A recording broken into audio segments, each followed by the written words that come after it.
तो इस बार गड़बड़ कर ली है। गड़बड़ इस तरह से कि भारत का पड़ोसी मुल्क पाकिस्तान सऊदी अरब का साथ पाने में कामयाब हो गया है। किस तरह से हो गया है कि अगर सऊदी पर कोई हमला होगा तो पाकिस्तान साथ खड़ा होगा, और अगर पाकिस्तान पर कोई हमला होगा तो सऊदी साथ खड़ा होगा। इस बात को समझने के लिए मैं आपको थोड़ा नाटो की व्यवस्था याद दिला देता हूं, नॉर्थ अटलांटिक ट्रीटी ऑर्गेनाइजेशन, जिसमें अमेरिका के साथ 32 देश, कुल मिलाकर अमेरिका समेत 32 देश इस कसम को अपने आर्टिकल 5 के तहत, नाटो के आर्टिकल 5 के तहत कहकर बैठे थे कि अगर हम में से किसी के ऊपर भी हमला होगा तो 32 की 32 देश जाकर उससे झगड़ेंगे।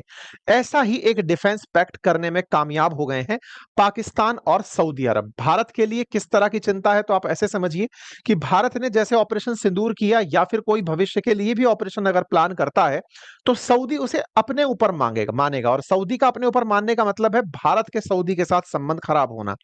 इस बात की गंभीरता को आप और डिटेल में आज चर्चा में लेंगे कि कैसे ये स्थिति बनकर आई, क्यों सऊदी ने पाकिस्तान का साथ दिया, क्योंकि ये खबर अपने आप में any aggression against either country, किसी भी देश पर हुआ हमला, दोनों देशों पर माना हमला जाएगा, ये अपने आप में एक बहुत ही बड़ा जियोपॉलिटिकल सेटबैक साबित हो सकता है भारत के लिए, ऐसे समय पर जब भारत एक और पाकिस्तान के साथ में चीन की नजदीकी देख रहा हो, और वहीं दूसरी तरफ मिडिल ईस्ट में जहां भारत मजबूत था वहां सऊदी अरब का पाकिस्तान के साथ आ जाना हो। यह निश्चित ही भारत के लिए एक सोचने का विषय होगा। आज हम इस विषय पर गंभीरता से चिंतन करेंगे, आगे बढ़ेंगे, सारी स्थितियों को समझेंगे, लेकिन साथ ही साथ आपको बता दें कि भारत अभी भी अपनी तरफ से चर्चा करते हैं। लेकिन एक जानकारी मैं आपको यह दे देता हूं कि फिलहाल के दिनों में जिस तरह से ट्रंप की तरफ से लगाए गए सैंक्शंस हो या बाजार में हुई उछलकूद हो, तमाम चीजों के बावजूद बाजार बहुत सही तरीके से रेस्पॉन्ड कर रहा है।